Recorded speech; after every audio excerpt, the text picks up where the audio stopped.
Hello, my fellow Ripplers. This is Chris Miles, your cash flow expert and anti-financial advisor.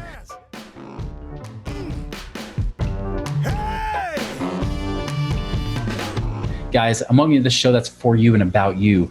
Those of you are working so hard for your money, and you're ready for your money to start working harder for you now. You want that freedom. You want that cash flow, that prosperity today, not 30 or 40 years from now, but right now, to live that life you love, doing what you love with those that you love.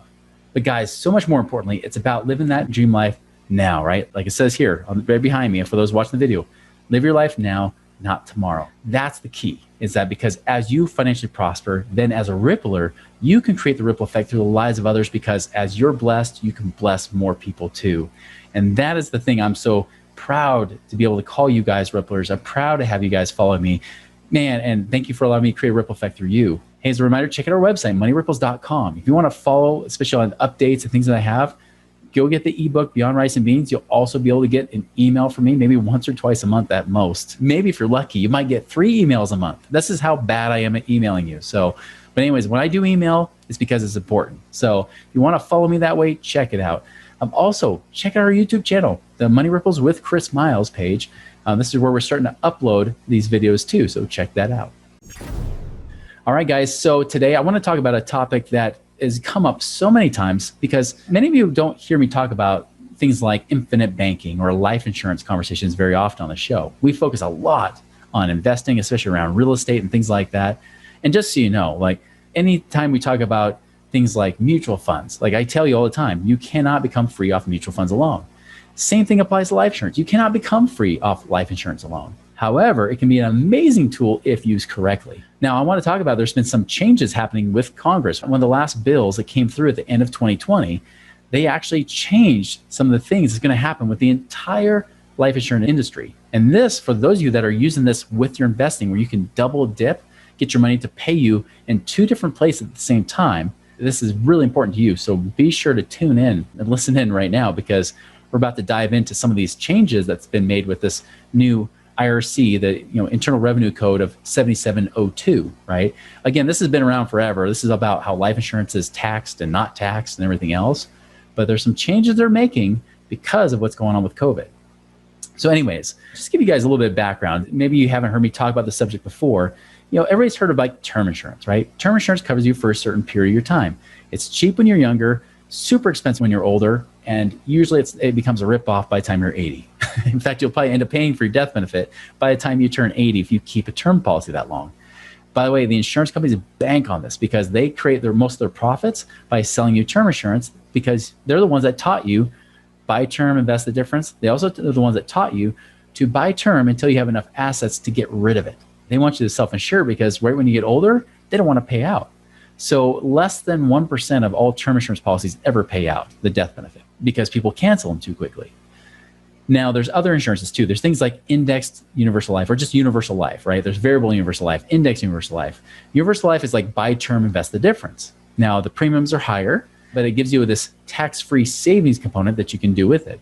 Now, they have term insurance underneath it, so it gets more expensive every year. So what happens is that if you're not careful, by the time you get older, that could also run out of money too. So you could actually end up spending just as much, if not more, than term insurance, depending on how it plays out. The reason why people use it, especially lately in the last 12 years, because the stock market's been straight up. It's never really lost. And so people are like, man, well, let's gamble on the stock market, the S&P 500. And so when they talk about indexed universal life, it's usually life insurance that has insurance coverage, and it has a saving component that's growing there that's based on the S&P, but they have caps and they have a floor. You can't go below 0%, but sometimes the cap might be around 10%. By the way, those caps have lowered in the last 15 years. I remember it used to be 10 to 17% back in the day. 10% was like, well, that's lame, but all right, you're a good company, we'll go with you. Most of the time I was going with the 12% cap or the 17% cap, but that's changed, and they can change those caps on you at any time.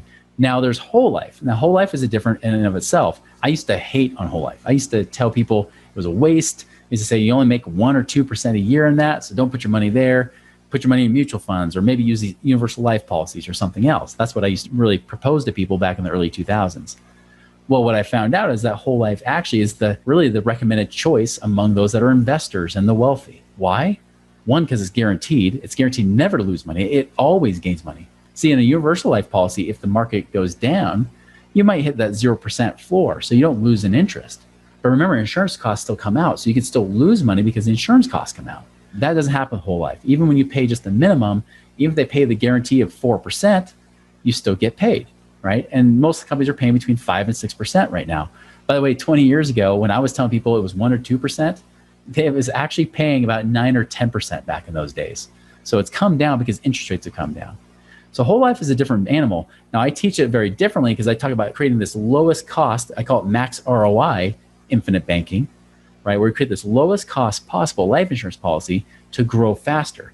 And then you use that money not to just sit there and do nothing, but in fact to use that to go buy real estate investments or the other types of things. Heck, people have used it with AHP. You guys have heard them advertised, American Homeowner Reservation, right? A lot of people have used that and say, hey, I'm going to borrow from that. AHP pays me back monthly, and I use that to put the money back in the policy, cycle it through, and then turn around and reinvest it again.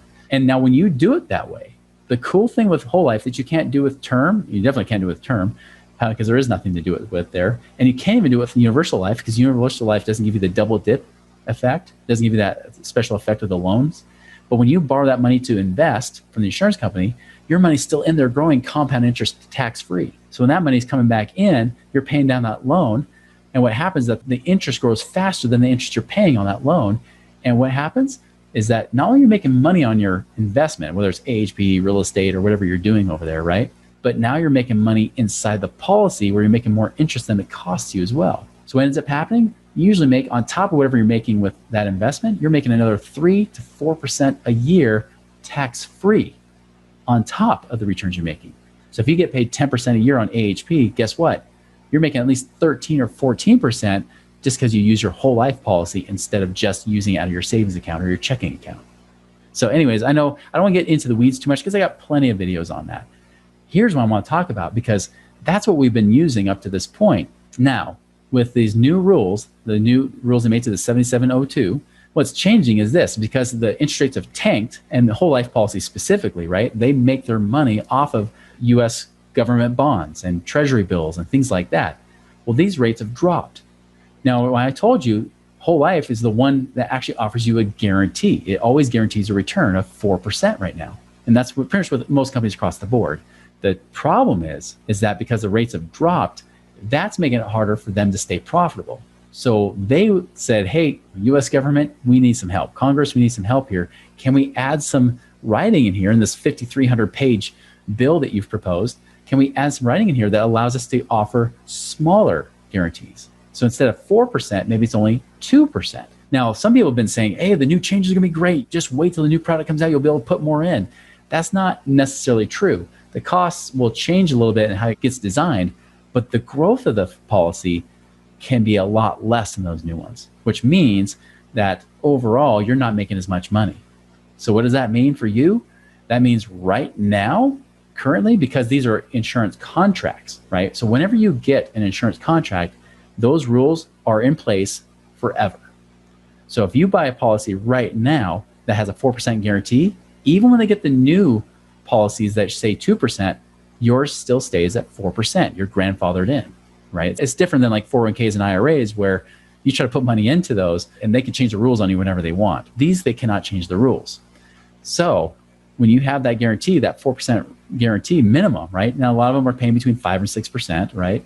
But you're guaranteed at least 4%. But these same companies are going to be offering new ones that will say maybe 2% will pay or a little bit over or whatever, so they can be more profitable. So guys, what I'm saying is this, is that right now is your best time for 2 reasons. One, because of these law changes going on right now. If you want a higher guarantee, which means, by the way, if you're trying to live on this in retirement too, or have money, keep it growing and compounding faster for you down the road, you want those higher guarantees, right? So one, there's that change there. That's why it can get more expensive for you potentially. But 2, you're getting older anyway. So every year you get older, even if they didn't make changes, the ROI that you could possibly get goes down. I just had a guy tell me, he's like, man, if this were 10, 20 years ago, this thing would have been even better for me. Now I'm in my 60s, and it still works in your 60s. But he's like, now I'm in my 60s, I kind of feel like I missed some of the boat there. And the truth is he did. Every year we get older. Every time you hit your half birthday, you turn a year older with insurance companies. So my point is this, is that it's not going to get any better than it is today. If you're thinking, hey, maybe whole life, I've been looking at this or looking at this infinite banking thing and how to get that double dip return on my money so I can invest it and make money at two places at the same time. I've been looking at that. Now might be the time to stop looking and start really looking at numbers and having numbers run for you to see if it makes sense. Here's where it won't make sense for you. One, if you're just starting out in life and you don't have hardly two nickels rubbed together, like you're cash strapped every month, don't do this. You just need cheap term insurance and that's it. Later down the road, maybe you get a policy, but you don't want to freak yourself out and go broke trying to get something that you can't afford. So don't do that. So if you're paycheck to paycheck, you're cash strapped every month, don't do this. If you're like in your late 60s, early 70s, you probably don't want to do this specific method we're talking about. You might get different types of insurance, but it wouldn't be like this strategy that we're trying to use and employ. But if you're in the place where you've got extra cash, you're trying to build up cash to go and invest, whether it's with real estate or whatever it might be, you're like, I want to get this money working for me now. Heck, you might even say, I'm going to stop funding my 401k that really is going to probably start tanking on me here pretty soon. Stop funding that and instead take those dollars and use it somewhere else where I can make cash flow from it, like in real estate or in other types of funds and things that pay you on a consistent basis, but not as high risk, like what you see with the stock market. This could be a great opportunity to say, great, I can funnel that money through there and then back out to do my investments. So anyways, every situation is different. You want to make sure you're doing the right thing. I just told the guy, he's like, I've got $500,000. What do I do with it? I'm like, you're not putting all $500,000 in this thing. You're going to be taking a good chunk of the $500,000 and invest it now. Like only taking like $50,000 and using that into the whole life policy, using that money to build up his reserves and help him invest while the rest of it's going out and investing for him anyways. So again, it's always case by case, but if you've got questions on that, one, if you want to see more videos or learn more about how this all works, you can go to my personal YouTube channel, not the business one that I have with all these podcasts, but the personal YouTube channel, which is Chris Miles Money Ripples. You go there, you'll see plenty of videos on infinite banking and stuff like that, including one that has a picture of a little green bank on it. You want to check that one out, especially if you don't know much about this. Two, if you're like, Chris, I need to see something now, you can always reach out through my website, moneyripples.com, or you can always shoot me an email, chris@moneyripples.com too. So anyways, I don't want to dig too much in the weeds, but just know it's not getting any better. Right now is your best time. And that's the way it is with most opportunities, isn't it? Is that there's no better time than right now. So like we talked about today, is live your life now, not tomorrow, because tomorrow can get expensive. Anyways, guys, make it a wonderful and prosperous week. We'll see you later. Visit us online at moneyripples.com.